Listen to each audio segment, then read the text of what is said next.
Malaki bang advantage na nagkaroon ng kapartner sa business? Oo naman. Oo naman. Pero merong pros and cons siya.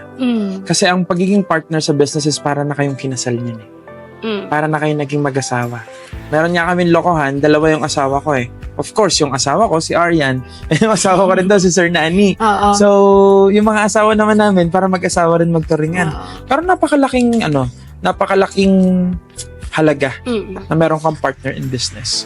Kasi sa amin, tulad na lang sa amin ni Sir Nani, ako yung nakatutok sa sales and marketing which is, this is my core. Yes. This is my expertise.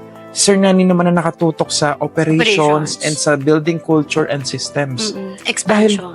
Expansions, yan, visions. So, nagtandem kami doon. Kumbaga may mindset nga kami dyan na, na ano bang mas malaki? Yung 100% ng 5 million o yung 50% ng 50 million?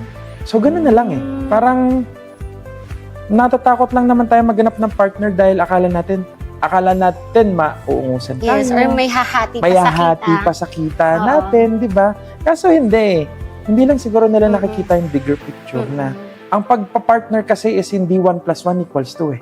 1 plus 1 equals 50. So parang multiplier siya. So, ibig sabihin pala, Sir Charles, na parang nung nagkaroon ka ng partnership, yung skills mo, dun ka na-focus. Yes. And then si Sir Nani, kung ano yung mga expertise niya. Kasi bawat tao may kanya-kanyang expertise talaga eh. Ang ganda na sinabi mo, ma'am, na focusan mo kung ano yung pinaka-core mo eh. What you focus grows. Ganun lang siya kasimple. So, ang naging mindset ko lang siguro, maswerte lang siguro talaga ako sa naging partner ko. Pero ang naging mindset ko lang is, bakit papahirapan ko pa yung sarili ko sa mga bagay na hindi naman ako expert? Leverage and humanap na lang ako ng partner dyan. Para makapag-focus ako dun sa core competency ko. So, ayun siya. Kaya pala nakita ko na kaya lalo ding lumalaki ang Gen Zs. It's because naranasan mo magkaroon ng kapartner. And ngayon, mas lumaki pa siya. Kasi kayo naman, tinutulungan nyo yung mga bago nyong partner na palakihin ang negosyo na nag-i-e-commerce din. Tama. Diba?